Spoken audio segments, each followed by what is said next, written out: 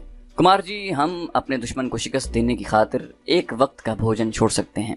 میں نے ایک بار پھر انجان بنتے ہوئے پوچھا، ہمارا دشمن چین ہی ہے نا؟ وہ بولی، چین بھی ہے، مگر ہمارا سب سے بڑا دشمن پاکستان ہے، ہم پاکستان کو ختم کر کے رہیں گے، ہم اس لیے ایٹم بم اور ایٹمی راکٹ میزائل بنانے کے پروگرام پر عمل کر رہے ہیں۔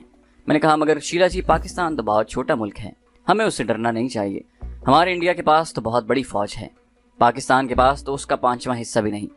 شیلا نے کہا، لیکن پاکستان ایک لڑنے مارنے والی بہادر قوم ہے، اس کا ایک سپاہی ہمارے 50 فوجیوں کا اکیلا مقابلہ کر سکتا ہے، اور سب سے خطرناک بات یہ ہے کہ پاکستانی فوج مسلمان ہے، وہ اپنے مذہب کی خاطر اپنی جان قربان کرنا جانتی ہے۔ یہ بات ہماری قوم میں اور ہماری فوج میں نہیں ہے، ہم ہندو لوگ بنیادی طور پر بزدل اور کاروباری لوگ ہیں، ہمیں صرف دولت اکٹھی کرنی ہے۔ وہ بولتی چلی جا رہی تھی، شراب کے دوسرے پیگ نے اس کے شعور کی آئی لائن بھی اڑا دی۔ اب وہ بات کرتے کرتے موضوع سے ہٹنے لگی تھی۔ میں نے اس کو مزید کریدتے ہوئے کہا، یہ اسرائیلی فوجی ایکسپرٹ کہاں جا رہا ہے؟ مس شیلا نے دوسرا بلکہ تیسرا چوتھا سگریٹ لگاتے ہوئے کہا، بڑا بدماش ہے یہ جیو، اس کی ایک گرل فرینڈ بھی اس کے ساتھ ہے، بھدی سی ہے۔ وہ مجھے بتا رہی تھی کہ ہم لوگ پہلے دلی جائیں گے، وہاں انڈین آرمی کے چیف سے ملاقات کرنی ہے، اس کے بعد بمبئی جائیں گے۔ میں نے کہا، بمبئی میں وہ فلم سٹوڈیوز دیکھنے جا رہے ہوں گے۔ مس شیلا کے دماغ اور شعور کی تیسری دفاعی لائن پر شراب نے اٹیک کر دیا۔ اس کے منہ سے پہلی بار میں نے بڑی فحش گالی سنی، گالی خدا جانے اس نے کس کو دی تھی۔ تم بھی کاروباری بزدل ہندو ہو، تمہیں کچھ نہیں پتا۔ ارے بمبئی کے پاس ہمارا ایٹمی ری ایکٹر ہے، اسرائیلی وہاں جا رہا ہے، کیا سمجھے؟ تمہارا گلاس ابھی تک بھرا ہوا کیوں ہے؟ دس از ناٹ فیئر۔